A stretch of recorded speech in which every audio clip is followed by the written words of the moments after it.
Good evening. My name is Vincent Moore, and I would like to share some of my poetry with you this evening. And most of my poetry comes directly from my soul. This poem is entitled Libertine at the Old Pall Mall. Yes, she was the place where souls of poets, dead and living, sung like Libertine, the darkest, deepest outcast, sensual poems of ladies, fair or not, while bosoms bounced with grace. Amongst these wenches godly given to lecherous men of tavern Old Pall Mall. Tippled drinks as wenches bring the mugs with froth upon their rims, and wiped with naughty fingers from neath their kegs and chin, within the gin-soaked vestments on their skins, while stories told around the quaintness of the round tables neatly placed to keep the whores at bay from stealing twopence dropped by drunken poets, verses fallen between cracks of trampled parchment, dripping stew and crumbs of mouldy bread. Souls of poets living and gone, forever from this place of tavern, Pall Mall, on the Harvard where my heart aches to be amongst these spirits with quill in hand, to capture all their thoughts before they pass away forever back into time.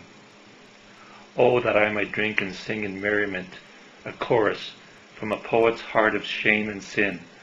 once more with these vagabonds and whores,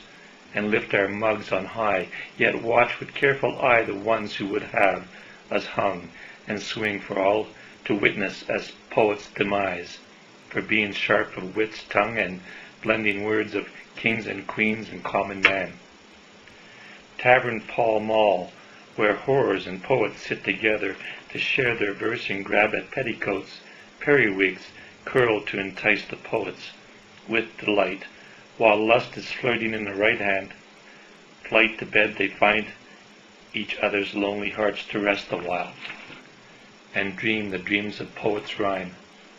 Yet let us wait while grown men young and old sit and hear each other's rhyme of tales told from old plucked and memory in the basement light,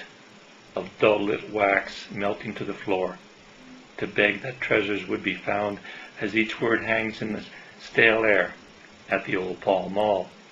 So let the ale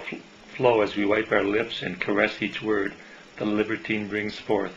and respect that he alone stood up for man and lived his life of frolic gay in whoring until a change took place and his face was torn by sickness, rage, and disfigurement,